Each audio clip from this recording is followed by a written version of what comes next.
글쎄요. 절묘합니다. 앞서 술의 폐해 얘기했잖아요. 그 관련 사건입니다. 강성신 변호사님.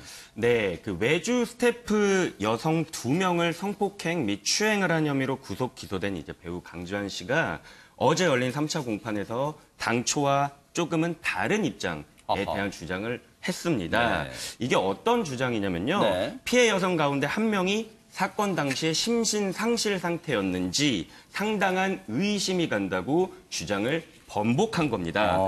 예, 그래서 이 사람은 이제 범행을 일부 부인하는 발언을 한 거죠. 네.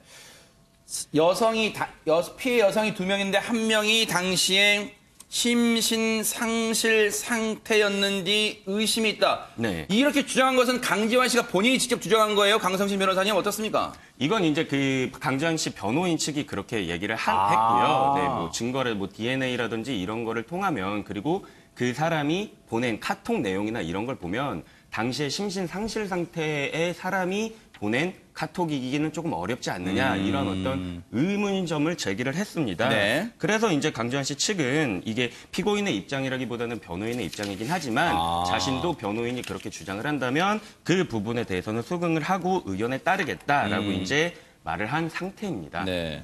변호인 의견과 같냐고 이제 얘기를 물어보니까 강지환 씨가 네, 변호인의 의견에 따르겠습니다라고 이제 했다는 거예요. 그래서 그 의견을 같이 한다는 얘기잖아요.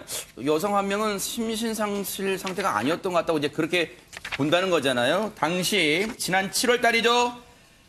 피의자 신문 후 이 모습을 나오는 강지환 씨 모습 한번 보시고 이어가 보도록 하겠습니다. 동생들이 해당 인터넷이나 매체 댓글들을 통해서 크나큰 상처를 받고 있다고 전해 들었습니다. 그럼에 대해서 그런 상황을 겪게 해서 오빠로서 너무 미안합니다. 우린 여러분께 충격 끼쳐드려서 죄송합니다. 앞으로 수사에 대해서는 어떻게 받으실 생각이세요? 네, 형식 임하겠습니다.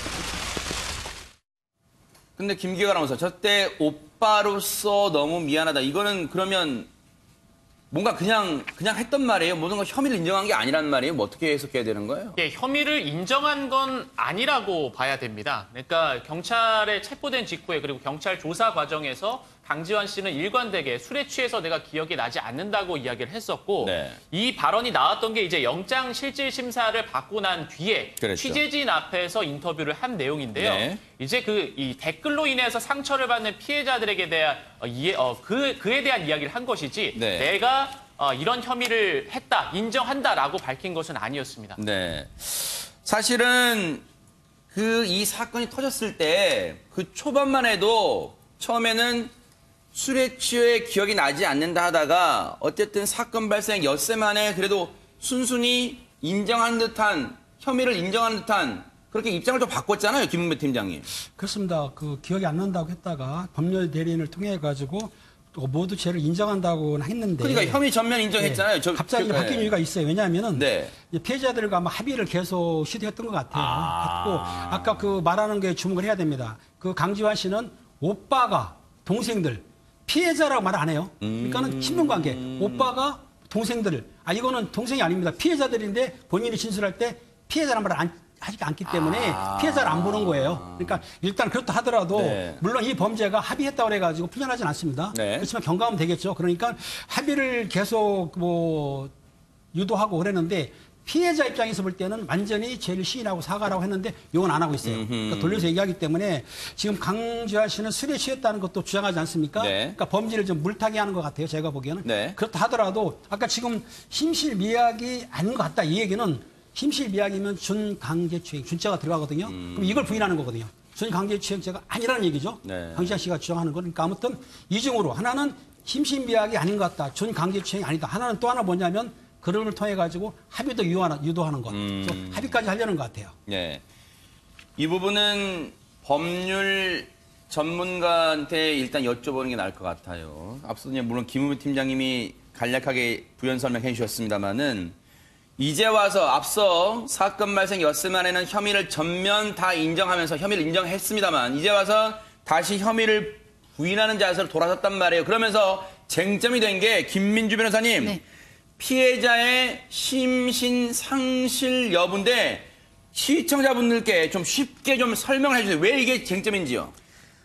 지금 이 강지현 씨가 그 죄명이 뭐냐면 준강제추행 그리고 준강간이거든요. 아하. 여기 이 준은 뭐냐면 원래 이 강간이나 강제추행을 했을 때는 뭐 폭행이나 협박이 있어야 되는데 그게 아니라 어떤 심신상실 그리고 한건불능의 어떤 상태를 이용하면 중강제추행이나 중강간으로 봐서 똑같이 강간범이나 강제추행 혐의로 처벌이 됩니다. 그러니까 여기서 만약에 심신상실 상태가 아니었다라고 한다면 준강제추행에 있어서 어떤 그 성립 요건을 부정하면서 혐의를 좀 인정하지 않는 이런 식으로 가서 형량을 뭐 낮춘다든지 뭐 이런 식의 법리를 좀 주장하는 것으로 보입니다. 네. 혹시 지금 와서 이런 주장을 하는 배경, 혹시 강성신 변호사님 뭔가 근거가 있을까요? 강지환 씨 측에서는 어떻습니까? 네, 일단 이 변호인 측은 강 씨가 그 월경 중인 피해자의 특정 부위를 만약에 만졌다라면은 뭐 강 씨 본인이나 그 주변 환경에 이제 DNA 같은 게 검출이 돼야 되는데 그렇지 않았다라는 이제 주장을 하고 있고요. 그리고 또 아까 말씀드렸다시피 피해자가 보낸 어떤 카카오톡 내용을 보면은 과연 이 사람이 범행 당시에 한거불능 상태였느냐 이제 이런 거에 대한 좀 의구심을 제기한 상태이고 네. 그래서 신빙성이 낮다라고 네. 주장한 것으로 알려졌습니다. 네. 제가 조금 아까 변호사님 하신 거에 대해서 좀 덧붙여드리자면 네. 그 중강간이나 중강제추행은 상대방이 이미 심신상실 상태에 있는 거를 이제 이용을 해서 어떤 강간이나 추행죄를 하는 건데 만약에 이 사실이 부인이 돼요. 강지환 씨 주장대로 부인이 되면은 그러면은 이거는 일반 강간이나 강제추행죄로 가야 되는데 그렇게 되면은 강지환 씨가 직접 어떤 폭행이나 물리력을 행사해가지고 상대방을 강간이나 추행을 했다라는 점이 인정이 돼야 된단 말이에요. 그러면은 이러한 부분을 추가적으로 이제 검찰 측에서 입증을 해야 돼요. 그렇지 못할 경우에 이제 강지환 씨는 자신이 어떤 이런 행위를 하지 않았다, 죄는 아니다라고 네, 주장을 하게 될 수 있습니다. 그래서 이러한 발언을 뭐 한 게 아닌가 이러한 생각도 해보게 됩니다. 뭔가 전략이 좀 숨어 있다, 재판 전략이 좀 숨어 있다 이런 생각도 해볼 수 있습니다. 그런데 김기혁 아나운서. 네. 어제 공판에서는 강지환 씨의 지인이 증인석에 올랐는데 대체 누굽니까? 예, 고등학교 동창이라고 하는데요. 아, 그래요? 뭐 30년 동안 알고 지낸 사이라고. 초등학교 동창이군요. 초등학교, 네네. 죄송합니다. 초등학교 동창이라고 하는데 30년 정도 알고 지냈고, 뭐 같이 술도 자주 마시는 사이였다고 합니다. 네. 여기에서 이제 어쨌든 강지환 씨를 대변하는 발언을 했습니다. 그 내용을 살펴보면 강지환 씨가 최근 뭐 술을 마시면 3번 중 1번은 필름이 끊겼지만 술을 마신 뒤에 사건 사고는 단 한 번도 없었다라고 이야기를 했고 평소에 자기 관리가 철저해서 절대 술을 안 마신다. 촬영 네. 기간 나와 술을 마신 적은 한 번도 없다. 작품이 끝나면 오래 마셔서 포금할 때가 종종 있을 뿐이다라고 이야기를 했고요. 여기에 덧붙여서 사건 일주일 전에 대본이 안 나와서 스트레스를 받고 감독과 의견 충돌이 있어서 힘들어한 기억이 있다. 그래서 술로 달래려 한 것 아닌가 싶다라는 말을 했습니다.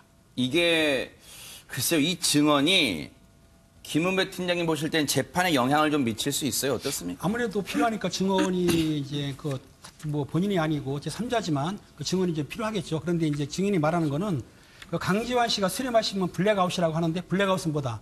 일반적으로 할 때 필름이 끊겼다. 기억을 못 한다는 얘기예요. 네. 그 상태가 자주 있었으면서 또 노래를 불렀다는 거예요. 그러니까 이제 강지환 씨한테 유리한 짓을 하는 거죠. 그리고 술 마신 뒤에 사고 친 적이 한 번도 없다.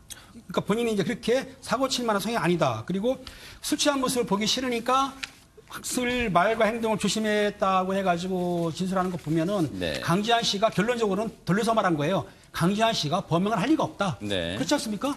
필름 끊어진 사람이 노래하고 또 네. 상당히 행동을 조심하고 또 그리고 술 취한 모습 때 사고 친 적이 없었는데 왜 이번만 그랬겠냐. 이걸 우회적으로 돌려서 증인을 한 거죠. 네. 다가오는 21일입니다. 오후 4시에 이 결심 공판, 그러니까 검찰의 구형이 있을 예정인데요. 이 사건도, 이 재판도 뉴스파이터가 어떻게 흘러간지 지켜보도록 하겠습니다.